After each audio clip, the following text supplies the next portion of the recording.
Voici mon cappuccino cake à seulement 3 ingrédients, sans farine, sans œufs et sans four. Un dessert au café aussi élégant que surprenant, avec une texture très tendre qui se tient parfaitement tout en restant délicieusement fondante. C'est le genre de gâteau frais que j'aime servir après un bon repas parce qu'il est léger et encore meilleur lorsqu'on le déguste tranquillement pendant un week-end cocooning. Et lorsque tu vas voir sa texture bouger au démoulage, tu comprendras tout de suite pourquoi cette recette mérite vraiment d'être essayée. Je commence par verser 100 g de fécule dans une casserole de taille moyenne.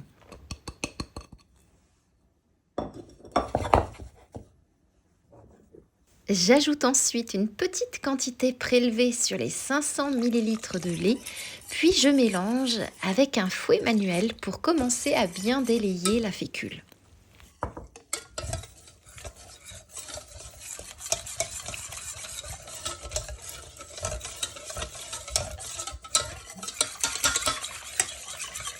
Je verse ensuite le reste du lait progressivement en 2 ou 3 fois en mélangeant soigneusement après chaque ajout.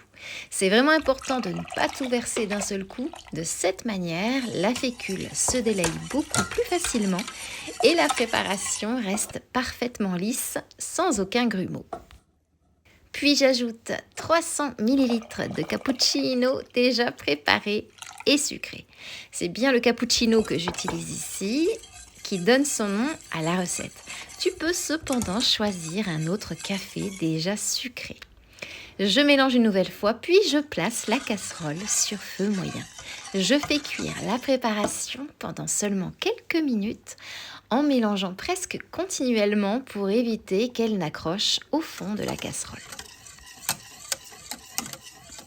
Elle va commencer à épaissir assez rapidement. Dès qu'elle devient bien épaisse, lisse et crémeuse, elle est prête.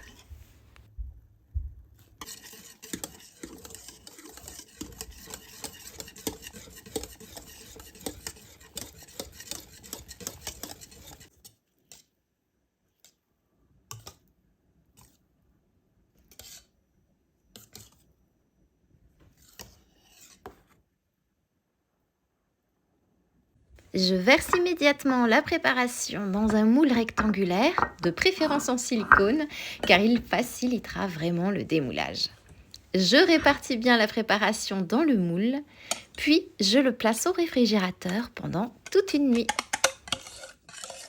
Ce temps de repos va permettre au cappuccino cake de prendre suffisamment pour être démoulé et découpé proprement le lendemain.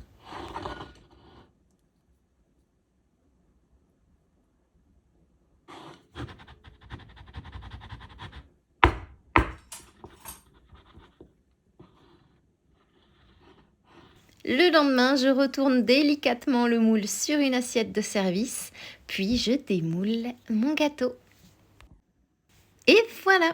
Regarde-moi comme il se tient parfaitement, mais il reste très souple et légèrement tremblotant lorsqu'on le bouge.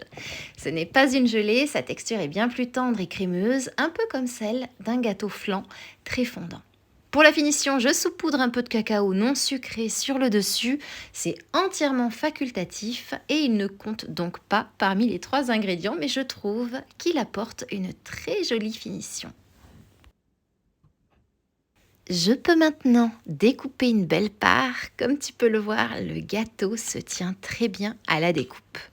Déguster bien frais, c'est un dessert vraiment agréable après un bon repas, mais aussi une belle gourmandise à préparer à l'avance pour profiter tranquillement du week-end. Et tu peux le conserver jusqu'à 2 jours au frigo. Et toi, quel dessert au café te rappelle le plus un goûter partagé en famille?